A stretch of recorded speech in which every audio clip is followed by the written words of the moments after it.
시청자 여러분 안녕하십니까? 경제 인사이더들의 신박한 통찰과 함께하는 경제 인사이트 정철진입니다. 먼저 오늘 하루를 뜨겁게 달궜던 경제 뉴스 투데이 핫경제부터 살펴보겠습니다.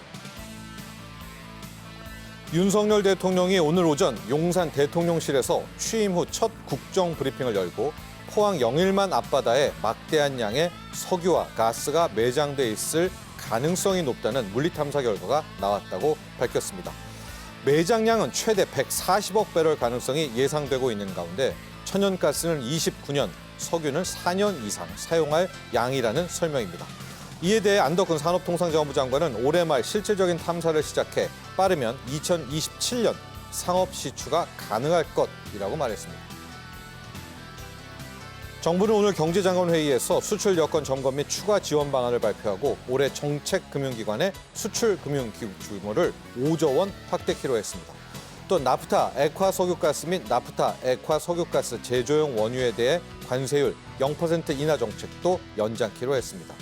올해 정책금융기관의 수출 금융은 총 365조 원이 공급되는데 민간에서도 5대 시중은행에서 2조 원 확대키로 전했습니다. 최상목 부총리 겸 기획재정부 장관은 오늘 기업이 성장 사다리를 통해 도약하고 국가 R&D가 선도형으로 전환될 수 있도록 역동경제 빌드업을 시작하겠다고 전했습니다. 정부는 기업 성장 사다리 구축 방안을 통해서 중소기업 기준을 넘겨도 기존 세제 혜택을 받을 수 있는 졸업 유예 기간을 3년에서 5년으로 연장하고 상장 중소기업의 경우 추가적으로 2년 유예를 적용하기로 했습니다. 중소기업 졸업 이후에도 추가 3년간 R&D와 투자에 대한 세제 혜택도 더해줍니다. 3일 부동산 플랫폼 업체 직방에 따르면 6월 분양 예정 물량은 44개 단지 총 3만 9,393가구로 집계됐습니다.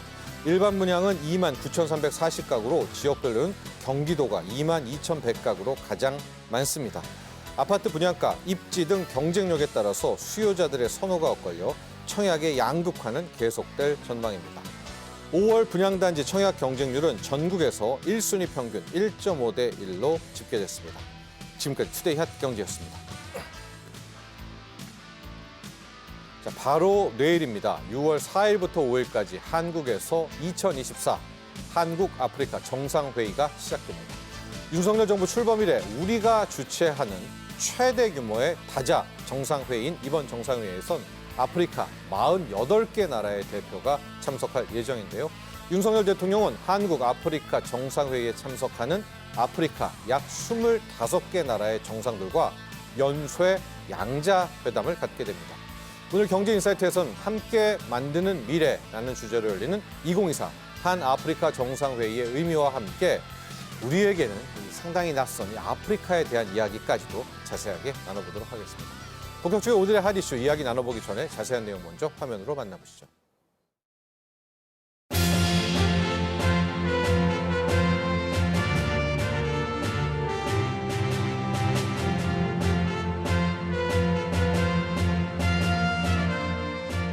우리나라 최초의 한 아프리카 정상회의이며 우리 정부 출범 이후 열리는 최대 규모의 다자 정상회의입니다. 인구 자원이 풍부한 아프리카와 전략적 파트너십을 구축함으로써 우리 경제의 새로운 성장 동력을 확보한다는 점에서 그 의미가 매우 큽니다.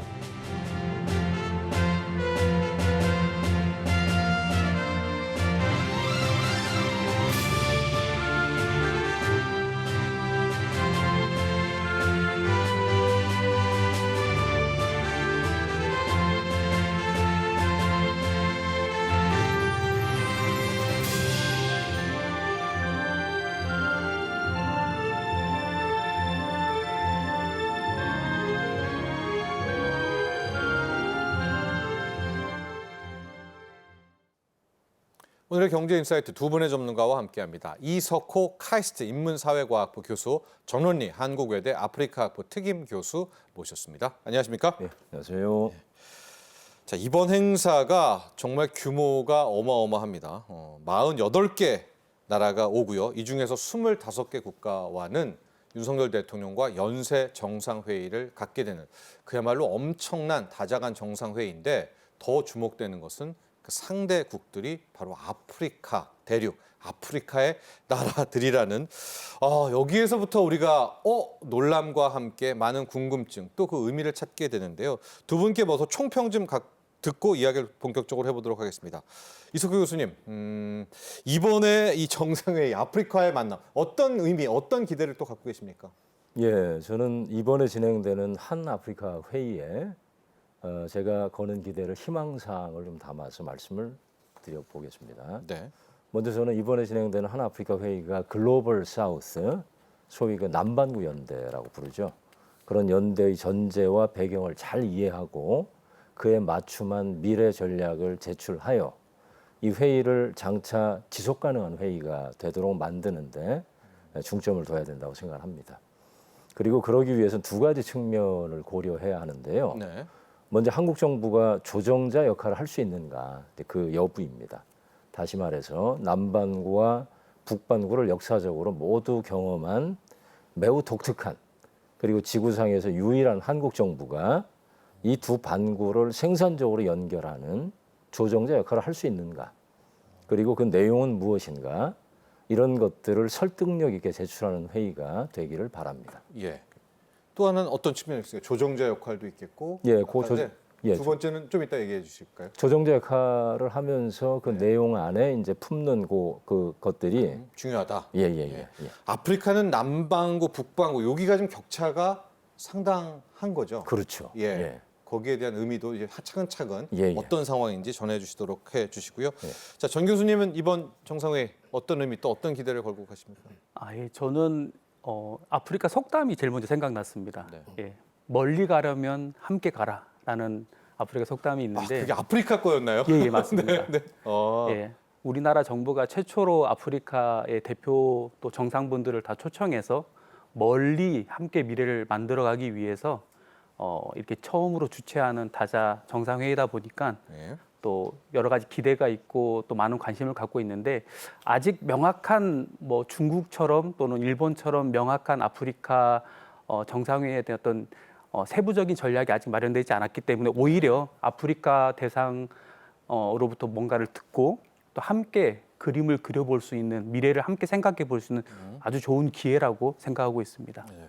우리가 그래도 아프리카에 대해서 좀 아는 것이 이미 아프리카 대륙을 중국이 선점했다. 아니다. 일본이 막 이렇게 저렇게 해가지고 다 마음을 뺏었다. 이런 이야기를 많이 들었거든요. 진짜 그러면 우리는 어떻게 들어가지? 중국, 일본이 다 했는데 좀 그런 생각도 들거든요. 진짜 진실은 뭔가요? 아무래도 중국은 중공업 산업 구조를 가지고 있는 나라이기 때문에 아프리카의 자연 자원이 굉장히 필요한 나라입니다. 그래서 예. 자연 자원을 가져가기 위한 외교를 중심적으로 했다면, 또 일본은 아무래도 유엔에 일찍 발을 들여내놓고 외교에 있어서 아프리카의 어떤 동의나 협조를 구해야 되는 입장에 있습니다. 그래서 외교적인 관례상 또는 외교적인 어떤 체계상 이 지원과 협조를 얻어야 되는 상황이 있다면, 우리나라는 좀 다릅니다. 우리나라는 아프리카와 굉장히 정서적인 유대감과 연대감이 있습니다. 왜냐하면 아프리카 국가 대부분들이 다 식민 지배를 받았었는데 네. 저희 나라도 식민 지배를 그렇죠. 받았었고요. 우리나라도. 네. 아프리카의 대부분 나라의 내전으로 갈등과 고통을 겪었습니다. 예. 뼈아픈 경험이 있는데, 저희도 사실 한국 전쟁이라고 하는 내전이 있었고요. 또 1960년대, 70년대까지만 하더라도 우리나라는 굉장히 가난하고 빈곤에 허덕이는 나라였죠. 예. 아프리카와 동질감을 이렇게 가지고 있었는데 어느 날 보니까 한국이 선진국 엄청났다. 계열에 예, 들어서게 된 거죠. 아프리카 국가도 놀랐고 네. 뭐 우리나라도 굉장한 열심히 뭐 살았지만, 이런 동일한 경험 안에서 한국이 어떻게 발전하게 됐는지를 아프리카의 많은 국가들이 궁금해하고 배우고자 하고 또 파트너로서 함께 나눌 수 있는 뭔가가 있겠다라는 희망을 가지고 한국에 또 다가오고 있다고 생각하고 있습니다. 그러니까 중국과 일본이 다 가져간 건 아니라 우리와도 새롭게 시작이 가능하다 이 말씀인 거죠? 물론이죠. 예, 예. 알겠습니다.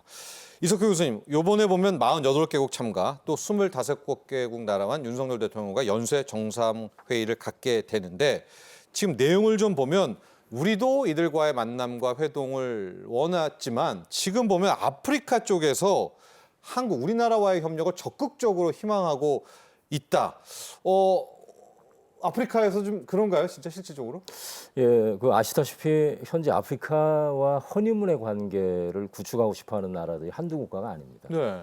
아프리카는 현재 지구적인 수준에서 뜨거운 구애의 대상이 되고 있는데요. 동아시아만 해도 중국하고 일본이 있고요. 예. 남아시아만 해도 인도가 있습니다. 그리고 러시아 또한 그 호시탐탐 유럽과 미국을 밀어내고 아프리카로 들어갈 준비를 하고 있습니다. 이건 제 희망사항인데요. 예. 저는 이번 그 한 아프리카 회의가 기왕의 이런 회의들과 그 내용과 형식 면에서 좀 차별화되는 그런 측면을 가지면 좋겠다 그런 희망을 품습니다.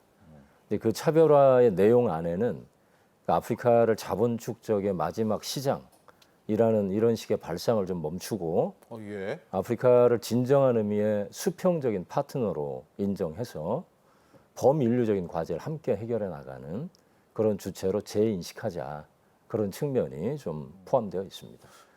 그래서 지구촌 시민들이 현재 당면한 범지구적인 차원의 의제들이 얼마나 많습니까? 예. 예를 들면 민주주의 위기서부터 자본주의의 위기 그리고 생태 위기 등이 대표적이죠. 그러니까 이런 의제들은 국민 국가 단위로는 처분이 불가능한 과제들입니다. 그래서 지구촌 차원의 연대가 아주 갈급한 의제들인데요. 저는 이런 의제들은 지구촌이 아프리카의 지혜를 구해야 하는 의제들이다라고 생각을 합니다. 아프리카만큼 이 의제를 뼛속까지 피해자로 체험한 지역이 없으니까요.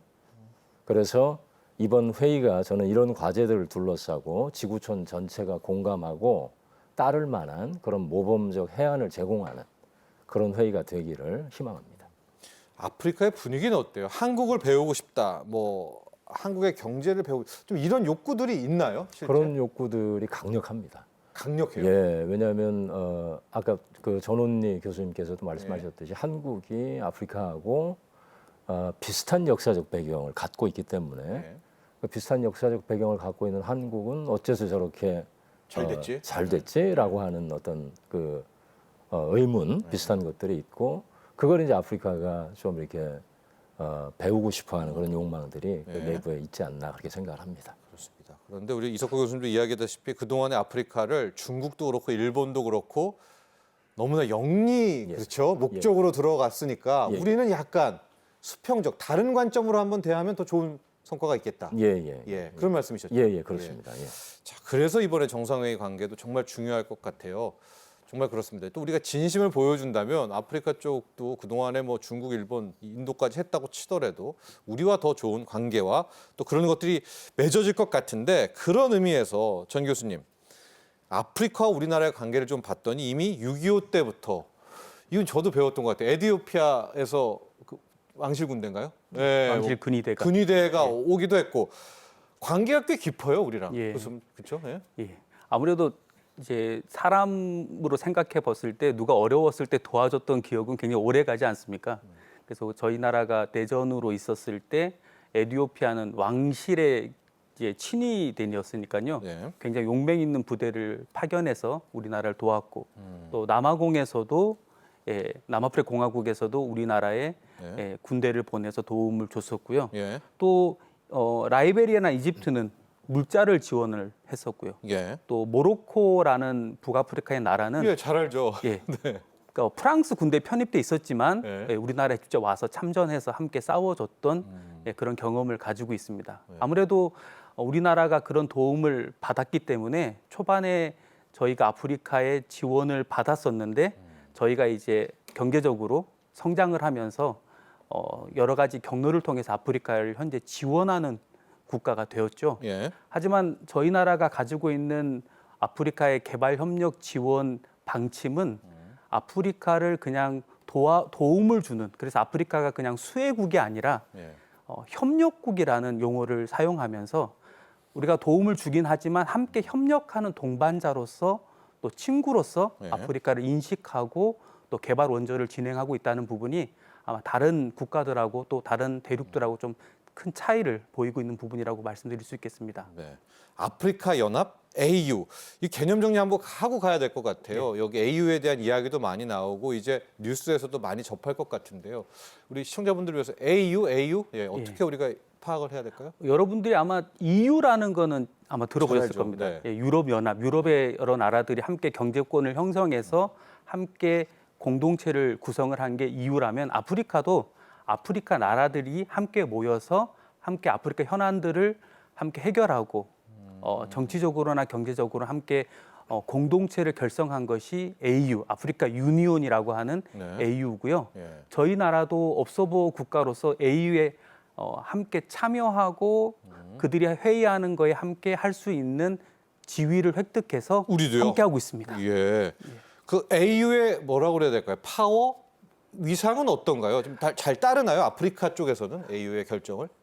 아프리카가 아무래도 언어별로 좀 상당한 차이를 가지고 있고요. 예. 또 지역별로도 편차가 커서 특히 북부 아프리카와 예. 사하라 사막을 이제 경계로 사하라 이남의 아프리카는 인종적으로 많이 다릅니다. 예. 그래서 좀 내부 여러 가지 어떤 내부적인 어떤 갈등이나 그런 것들이 없진 않지만 하지만 AU 자체가 굉장히 큰 권위를 가지고 있고 그 안에서 아프리카 나라들이 할 수 있는 활동들이 많기 때문에 네. 대부분 다 AU의 결정을 따르고 있고 또 다른 대륙에서도 AU의 어떤 권한과 그렇죠. 규모를 네. 굉장히 크게 인식을 하고 있습니다. 예. 하고 우리나라는 이제 옵저버 자격으로 함께 하고 있습니다. AU와의 관계도 조금 이따 하나씩 보도록 하겠고요. 말씀하셨지만 이제 사하라 사막을 기점으로 북쪽, 남쪽, 아프리카 전체를 총괄하게 되면 좀 나뉘는 그런 모습도 보여주고 있고요.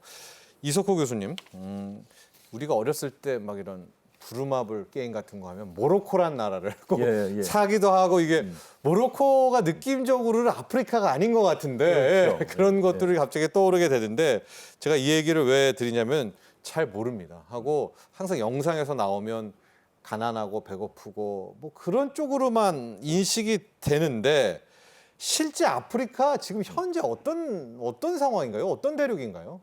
아프리카는 식민주의와 노예제도 이제 이런 경험을 빼면 하나의 대륙이라고 부를 수 없을 만큼 사실은 굉장히 다양성과 이질성 예. 이게 이제 공존하는 공간이죠. 아프리카를 하나의 대륙으로 호명할 수 있는 이유는 역설적이게도 사실 유럽의 근대가 수행한 식민주의 예. 역사 때문이라고 말씀을 드릴 수가 있습니다.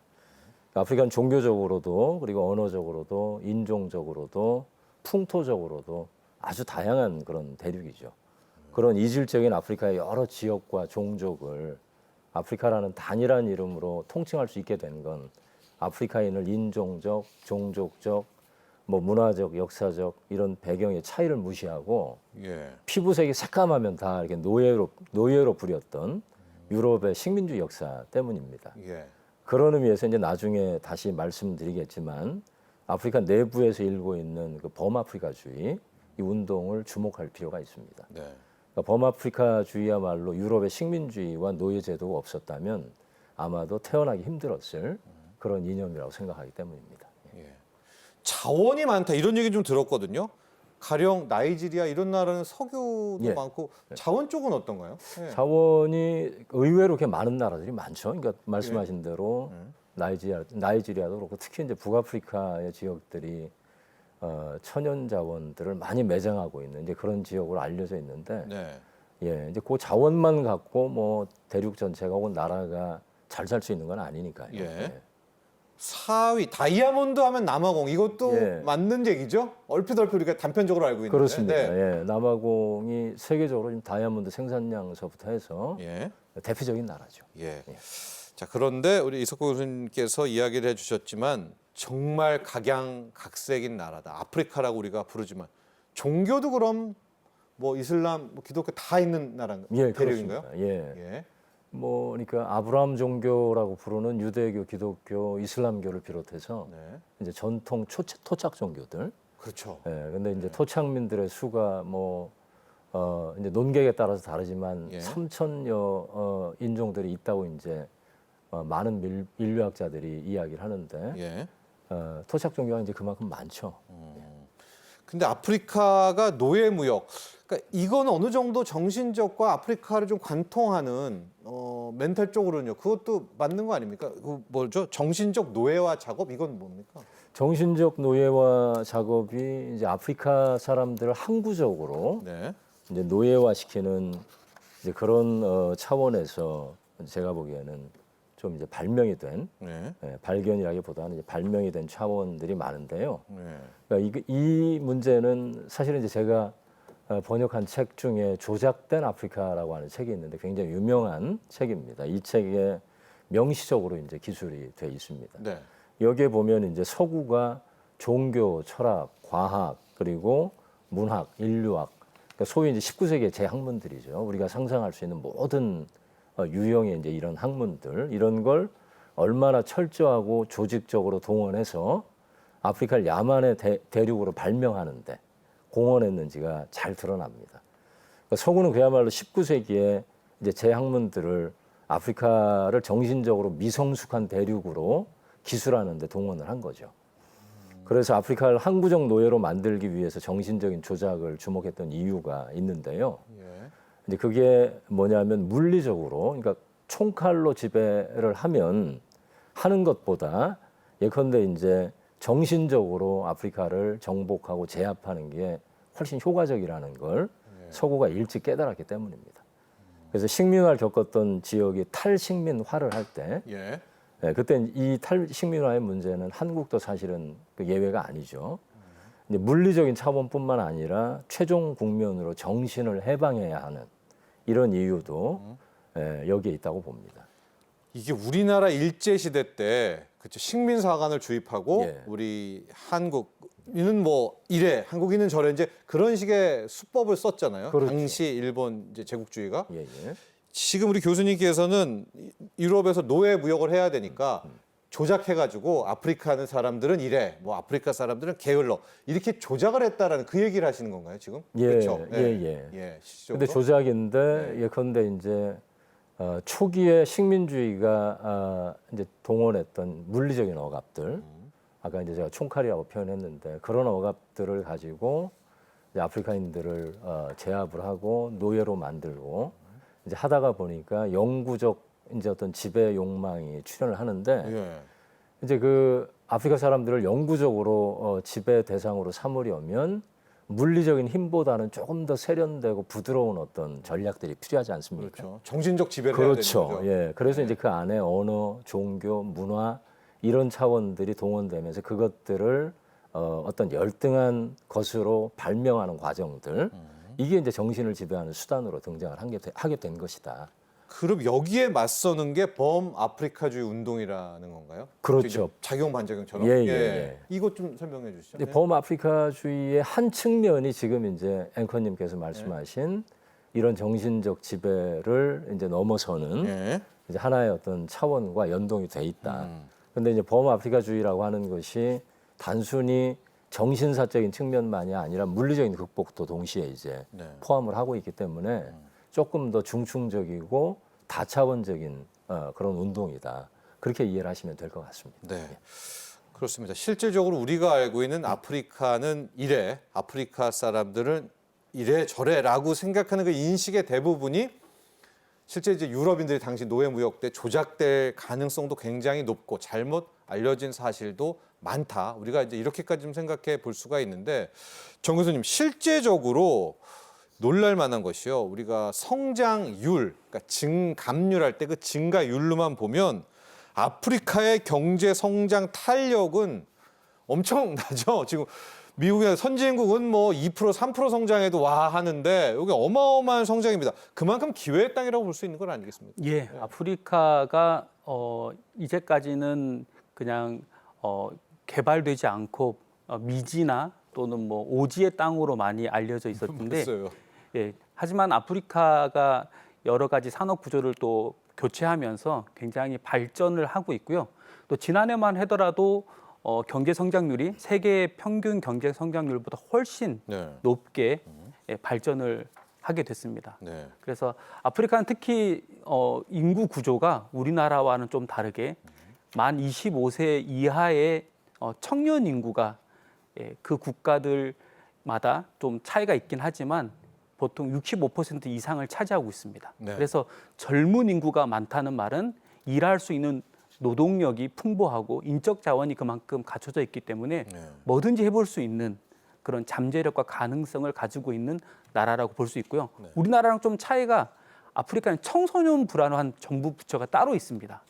그래서 청소년들을 따로 관리하고 그들을 위해서 정책을 내놓는 그러한 국가의 어떤 체제를 가지고 있습니다. 그만큼 비중이 크니까. 예. 네. 아무래도 또 민주주의를 선택해서 선거를 통해서 지도자도 뽑는 그런 국가들 대부분이다 보니까 이 청소년들을 위해서 정책을 하고 이 청소년들을 잘 어떻게 활용하는지가 국가의 존폐와도 직결되어 있기 때문에 젊은 인구를 어떻게 활용하는지 그 부분이 숙제이면서 가장 큰 또 축복이지 않을까라는 생각을 갖고 있습니다. 우리가 인도 얘기할 때 인도가 젊은 나라다, 뭐 중위 연령이 20대다, 뭐 그러는데 지금 보니까 아프리카가 인도보다 더 젊네요. 예, 아프리카는 인도보다 9살이나 더 젊은 대륙이라고 볼 수 있겠죠. 그래서 중위 연령이 예. 19세에 있으니까 예. 피라미드의 구조를 가지고 있는 인구 분포를 가지고 있다라고 볼 수 있겠습니다. 우리나라 입장에서 엄청 부럽습니다. 이 지금 우리가 이 젊은이들이 지금 우리는 이렇게 줄어들고 있는데 여기는 중간이 이렇게 크다뇨. 예, 그런 상황이고 또 하나 많이 얘기되는 것이 깜짝깜짝 놀라는 게 뭐 가나나 이런 나라 가면은 다 스마트폰 들고 있어서 예. 놀랍다. 블랙 다이아몬드 이야기도 많이 합니다. 이게 중산층도 상당해서 또 그런 사람들 만나면 우리가 화면 속에서는 막 기아에 허덕대는 아프리카 사람들 보는데 이게 뭐지 이런 얘기도 많이 한다면서요? 예. 아프리카 같은 경우는 이 스마트폰이나 또 IT가 굉장히 급속하게 발달을 하고 있고요. 예. 아무래도 아프리카의 자연 환경이 우리나라랑 다르게 이렇게 굉장히 커다란 대륙을 가지고 있기 때문에 보통 세계 지도를 봤을 때는 아프리카 저렇게 클까라고 생각을 많이 하는데 네. 미국과 캐나다를 합친 거에 3배가 넘는 크기를 가지고 있는 게 아프리카의 대륙입니다. 네.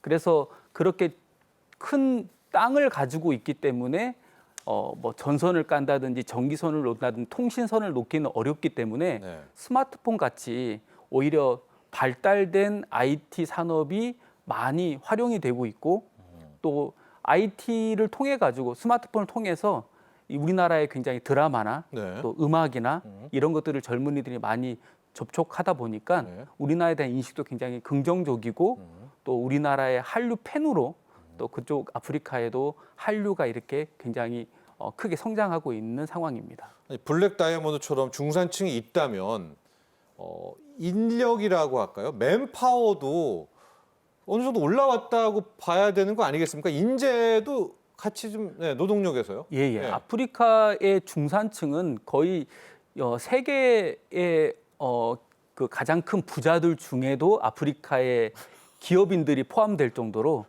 네. 굉장히 부유한 분들이 많고 네. 아무래도 자연 자원을 활용해서 경제를 그렇구나. 하다 보니까 철광 또는 뭐 시멘트 이런 회사들의 어떤 소유주들이 굉장히 큰 부를 가지고 있고요. 아무래도 그런 1차, 2차, 3차 산업의 규모 어떤 구조 자체가 노동력을 필요로 하다 보니까 또 많은 어떤 인력들이 네. 아프리카에 필요로 하고 또 공장 일을 하고 있는 그런 흐름으로 지금 많이 진행되고 있는 상황입니다. 그렇습니다. 우리가 아프리카 인력하면 뭐 저가의 노동력 뭐 이렇게만 생각하지만 그쵸 상당한 수준과 자질과 갖고 있는 또 그런 인재들도 많은 나라다.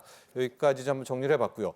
이렇게 무궁한 성장 잠재력을 지니고 있는 아프리카 방금 얘기했죠. 인도보다도 더 젊은 국가 인도보다도 더 젊은 국가입니다. 향후 10년 내 생산 가능 인구가 10억 명에 이르러서 전 세계에서 가장 많은 활동성 있는 노동력을 보유하는 그런 국가, 그런 대륙이다. 이렇게 분석되고 있는데요. 참 부럽죠. 그래서 우리나라가 이런 아프리카와 협력하는 게 이젠 선택이 아닌 필수가 됐다. 이렇게 보고 있는데요. 한국과 아프리카, 아프리카와 한국. 앞으로 긍정적인 관계로 발전해 나가기 위해서는 또 어떤 노력이 필요하고 서로 주고받을 때 나오게 되는 시너지 효과는 무엇이 있을지 준비된 영상 보고 난 뒤에 계속 이야기 나눠보겠습니다.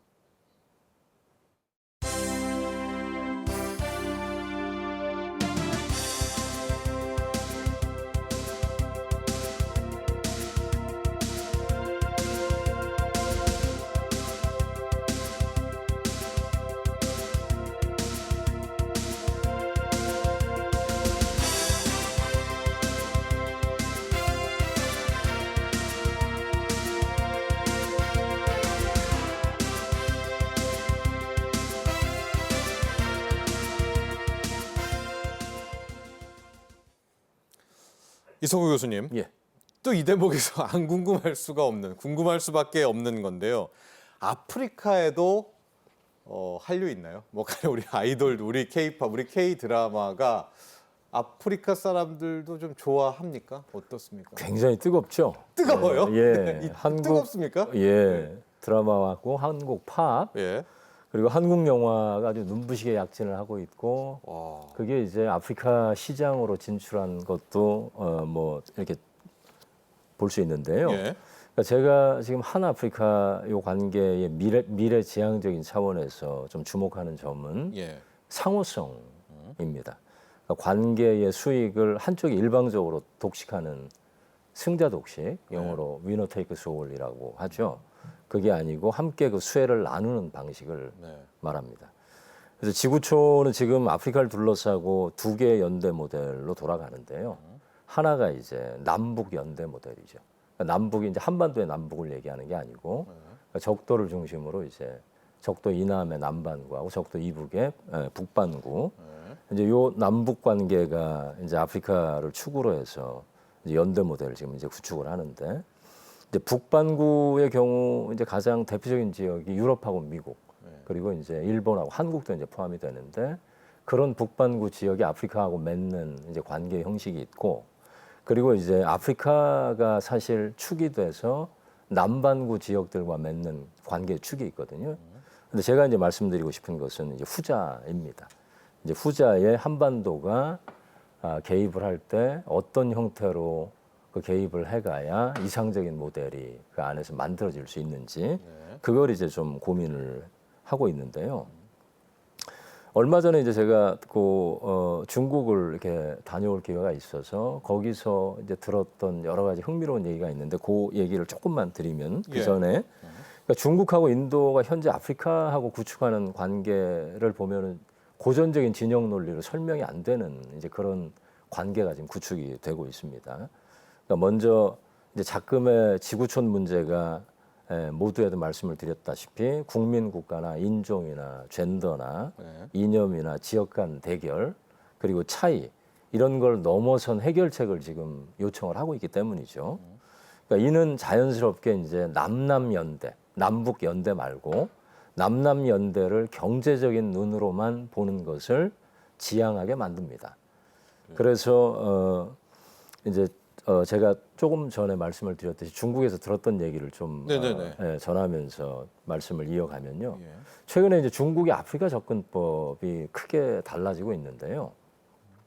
이제 불과 5, 6년 전까지만 해도 이제 아프리카를 경제적 교류의 대상으로만 보다가 중국이 최근 들어 문화적 교류의 대상으로 보기도 했다고 합니다. 중국도 문화 쪽으로 갑니까? 예. 그 사례로 이제 중국이 지금까지 그다지 주목하지 않았던 예컨대 이제 아프리카 작가들이 생산하는 다양한 작품들. 이제 제가 이제 문학을 하는 사람이어서 이제 문학 작품들 특히 이제 중국 시장뿐만 아니라 한국 시장에서도 아프리카 문학이 그다지 뭐 이렇게 관심의 대상은 아닌데 중국도 예외가 아니었습니다. 근데 최근에 이제 제가 아프리카를 갔다가 이제 들었던 얘기는 중국의 300개 대학에서 아프리카 연구소를 지금 만들고 그 중에서 100여 명의 아프리카 문학 전문가들이 출연해서 아프리카 문학 작품들을 대대적으로 번역을 하고 있다고 합니다. 이제 중국 정부의 지원이 없으면 불가능한 일이죠. 근데 이제 중국이 깨달은 거죠.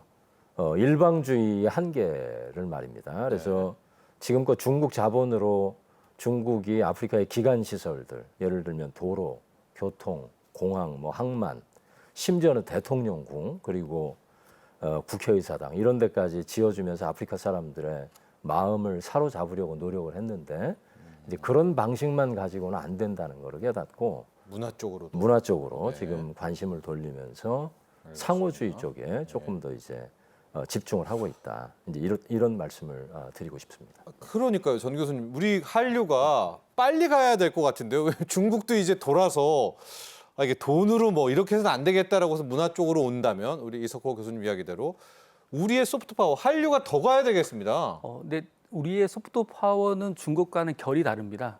이렇게 지금 방금 이석호 교수님 말씀하신 것처럼 중국은 정부 차원에서 그런 문화교류를 하고자 한다면 우리나라와의 소프트 파워의 영향은 민간 차원에서 이미 이루어졌었고요. 어때요 지금? 네. 제가 아프리카에서 20년을 네. 살았었는데요. 네. 예, 테레비를 틀었을 때 대장금, 예. 뭐 주몽, 뭐 이런 이제 한류 드라마가 네. 아주 자주 방영이 됐었고요. 예. 또 요즘에도 뭐 최근 드라마도 많이 보고 있고 네. 또 유튜브를 통해 가지고 굉장히 음악도 많이 듣고 있고요. 아이돌도 좀 인기 있나요? 굉장히 팬이 아예 그 그룹이 형성이 되어 있어서 아까 말씀한 것처럼 블랙 다이아몬드 중산층이 한국의 관광으로도 많이 오고 있습니다. 그래요? 예. 저를 못 보고 있죠. 지금 와 있는 거 오죠? 막 한국에. BTS가 뭐 이제 촬영했던 그런 촬영지를 찾아가서 예. 답사하고 또 사진을 남기는 그런 이 관광으로도 많이 들어오고 있고요. 예. 또 우리나라 같은 경우는 이미 이제 아프리카에 대한 여러 문학 작품이나 또 언어를 초창기부터 연구하고 아프리카의 어떤 관계를 갖고 있었습니다. 그래서 제가 있는 한국외국어대학교 아프리카 학부는 1983년도에 예. 개설이 돼서 또 언어와 문화와 문학도 가르치고 있는데요. 네. 아프리카 대학에서 깜짝 놀랍니다. 우리나라 아프리카의 대학들도 아프리카 언어를 또는 문화를 가르치고 있지 않는데 한국이 80년대부터 아프리카에 관심을 갖고 언어와 문화와 또 문학을 가르치고 있는 그래서 우리나라의 소프트 파워는 민간 차원에서 먼저 이루어져서 네. 더 그 파워나 영향이나 효과가 더 위대하고 더 거대하게 지금 아프리카에 불고 있습니다. K-푸드, 네. 그러니까 불닭볶음면 우리 수출 때문에 주식시장도 정말 뜨거운데요. K-푸드라 또 화장품이 미국에서도 메이드 인 코리아 선크림이 다 대박이 났는데 아프리카 쪽에서도 이 정도까지 가나요 혹시? 먹거리나 화장품도? 물론입니다. 슈퍼마켓에 뭐 케냐나 탄자니아 같은 나라에서 또 루안다 같은 곳에서는 슈퍼마켓에 가면 K푸드가 직접 진열대의 상품으로 판매가 되고 있습니다. 그런데 가격이 보통 뭐 인도나 중국의 어떤 물품보다 가격이 몇 배 비싼데도 아무래도 소프트 파워 영향을 받아서 그런지 비싸지만 사 먹고 또 그걸 인증사진 남기면서 즐겨하는 청소년들이 굉장히 많습니다. 화장품도 그렇고요. 실제로 한국 화장품 아프리카 수출액을 보면은 괄목할 만한 증가율입니다. 지금 2023년에는 그렇죠. 942만 달러까지 불과 3, 4년 만에 저렇게 7배, 8배가 늘어날 수 있을까? 그러니까 코로나19 이후로 SNS, 유튜브 때문일까요? 확 갑자기 저렇게 돼버리네요. 아무래도 소프트 파워 영향인 걸로 생각하고요. 예. 인터넷이나 이런 다양한 SNS를 통해 가지고 한국의 화장품이 저걸 바르면 저 드라마에 나온 주인공처럼 되지 않을까? 이런 생각들이 또 질도 굉장히 좋고요. 그래서 많이 한국의 화장품을 수입하고 있는 또 그만큼 소비 계층이 형성이 되어 있는 부분입니다. 알겠습니다. 우리 이석호 교수님과는 요거 한번 보도록 할게요. 저희가 그 엑스포 때 글로벌 사우스 표 얻으려고 노력을 많이 했었는데 뚜껑을 열고 보니까 이제 우리와는 좀 많이 안 줬어요. 좀 그때 글로벌 사우스랑 좀 돈독하게 했었으면 하는 아쉬움이 분명히 있었을 것 같거든요. 이렇게 보면 표를 가지고 목소리를 내는 쪽에 비중으로 보면 글로벌 사우스도 이제 무시 못할 정도의 위상을 갖고 있는 건 아니겠습니까? 외교적으로 참 안타까운 사건이었죠. 아프리카 대륙은 남반구 연대 핵심 축인데요. 글로벌 사우스 연대 글로벌 핵심 사우스. 축인데 이 남반구 연대, 글로벌 사우스 연대 전제가 이제 거칠게 좀 정리하면 이렇습니다. 먼저 그러니까 세계는 여전히 식민주의 시대처럼 불평등하다. 그리고 둘째, 식민주의 시대처럼 남반구는 못 살고 북반구는 여전히 잘 산다. 그리고 셋째 전제가 남반구와 북반구의 이런 불평등이 여전히 고전적 차원의 수탈 그리고 착취 모델 여기에 이제 근거하고 있다. 이게 이제 글로벌 사우스 연대 어떤 핵심적인 내용이라고 말씀드릴 수 있는데. 그래서 이걸 뜯어 고치자. 그래서 이제 아시아, 아프리카, 라틴 아메리카가 속한 남반구가 서로 힘을 합해서 이 불평등을 극복해 나가자. 이게 이제 그 내용인데요. 제가 남반구 연대하고 관련해서 외교적으로 주목하고 있는 또 하나의 작은 연대, 하위 연대라고 말씀드릴 수 있는데 이게 이제 아프리카 인도양 연대입니다. 이 굉장히 중요한 연대인데 지금 이 내용은 한국에서는 거의 주목하지 않은 것 같은데요. 그러니까 한아프리카 회의의 건설적인 미래를 위해서 저는 지금 이 아프리카 인도양 연대를 좀 주목해 보는 것도 중요하다 이렇게 생각을 합니다.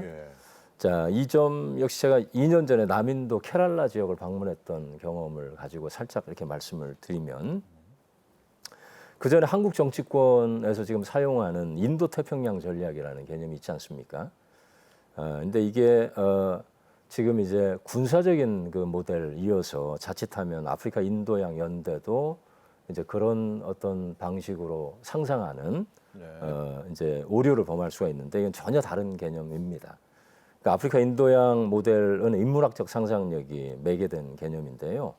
그러니까 정부 차원이 아니라 민간의 차원에서 아주 활발하게 활용되고 있는 그런 개념입니다. 그러니까 쉽게 말씀드리면, 그러니까 유럽인들이 등장하기 전까지 상상과 교류의 바다였던 고대와 중세, 그 아프리카 인도양, 고대 중세 아프리카 인도양이 고대 중세 아프리카 인도양이 가진 그런 화해와 상생의 이미지를 이제 21세기 전 방식으로 회복하자, 이제 그런 의미가 담긴 모델인데, 그러니까 제가 10수년 전서부터 이제 아프리카 인도양을 좀 돌아다니면서 이 지역을 생산적으로 연결하는 아이디어를 좀 구상을 했는데요. 그 아이디어를 제가 포스트 반둥이라고 호명을 합니다. 그러니까 반둥 이후라는 뜻이죠. 예, 그렇게 이제 호명을 하고 2017년에 이제 한국의 모 신문에서 그 내용을 소개한 바가 있고, 재작년 남인도에서 인도 언론에 지금 아프리카 인도양의 어떤 그 중요성을 소개를 했는데, 이제 이 구상의 핵심은 남남 협력의 모델, 이걸로 이제 출연했던 반둥 모델을 21세기적인 방식으로 좀 되살리자.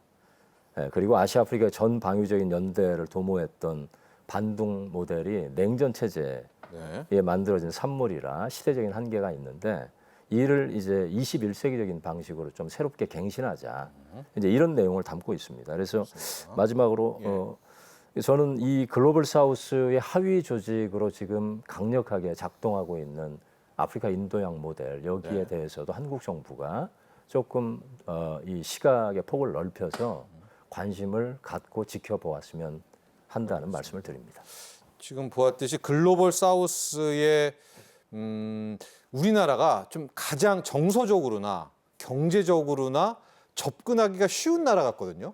우리가 글로벌 사우스랑 이래저래 매치가 많이 있습니다. 그래서 이번 아프리카 정상회의를 계기로 해서 범 글로벌 사우스와의 관계도 함께 이참에 좀 끌어올리게 되면 그 다음에 또 다른 엑스포라든가 이런 행사들이 좀 있었을 때는 좀 과거와는 다르게 또 돈독한 글로벌 사우스와의 관계를 갖는 또 그런 포석이 이번 한 아프리카 정상회의가 될 수도 있지 않나라고 보고 있고요.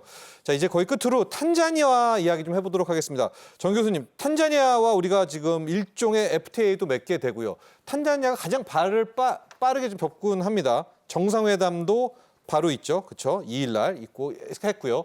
자, 탄자니아 어떤 나라인가요? 탄자니아 여러분들이 좀 잘 아시는 나라인데, 킬리만자로라는 산이 있는 나라. 또 여러분들이 동물의 왕국이라는 프로그램을 통해서 많이 보셨던 동물의 세계 세렝게티가 있는 나라. 또 우리나라의 제주도와 비슷한 잔지바라라는 섬이 있는 나라. 굉장히 잘 알려져 있고요. 이미 우리나라는 이제 탄자니아와 공적 개발 지원 프로젝트를 통해서 많은 관계를 형성해 왔습니다. 그래서 코이카를 통해서 저희가 국제개발 협력으로 지원하는 프로젝트의 대부분이 탄자니아에 많이 이제 할당되어서 진행이 되어 왔고요. 또 탄자니아 같은 경우는 정치적으로 굉장히 안정이 되어 있고, 또 여러 가지 핵심 광물을 보유하고 있는 국가이기 때문에 저희 나라와 굉장히 서로 관계를 많이 갖고 있었던 차에 탄자니아 대통령이 이번에 방한하는 걸 통해 가지고 이런 무역 자유화 협정을 맺어서 앞으로 더 깊은 관계를 가지려고 노력하고 있는 부분이라고 생각합니다. 탄자니아가 세렝게티를 이야기해 주셨지만 광물 쪽으로도 우리 전기차 배터리에 들어갈 리튬, 코발트 여기 굉장히 많이 묻힌 곳 아닙니까? 탄자니아가 그렇죠?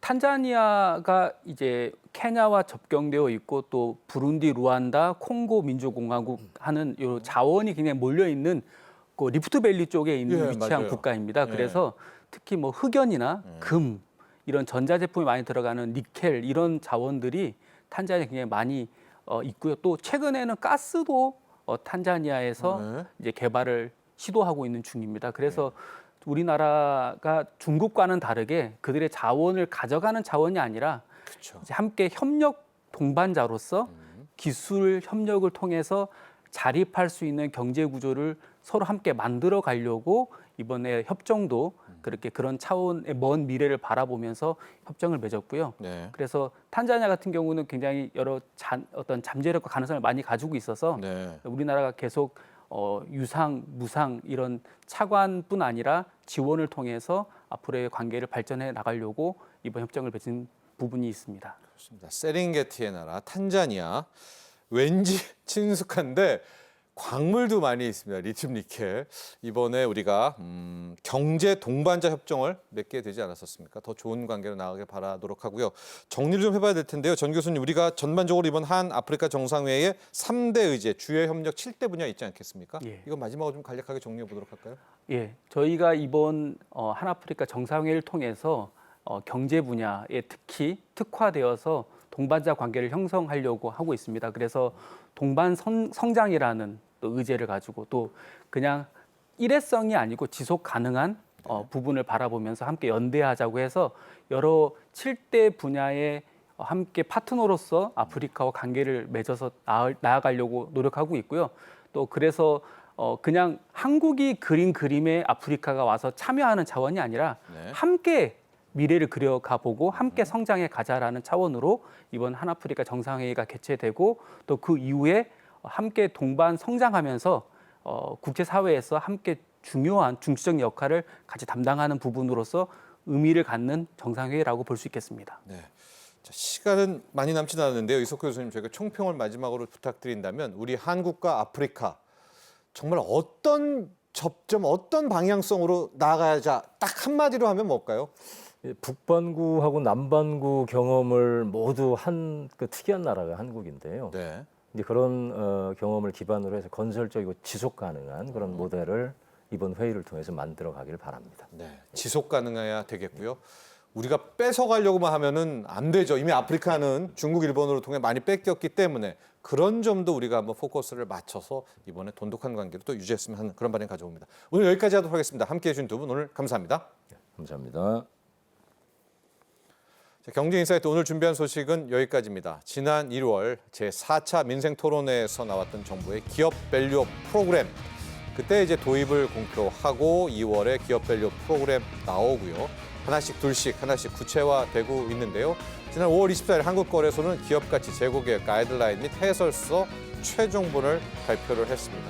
다음 시간 경제인사이트에서는 밸류업 프로그램이 기업 경쟁력 강화와 함께 코리아 주식시장, 이 코리아 스톡마켓의 디스카운트, 할인 극복에 기여할 수 있을지, 보완해야 될 점은 무엇인지, 그리고 6월 이후 국내 증시 상황, 전망 자세하게 짚어보도록 하겠습니다. 오늘도 함께해 주신 시청자 여러분 감사합니다.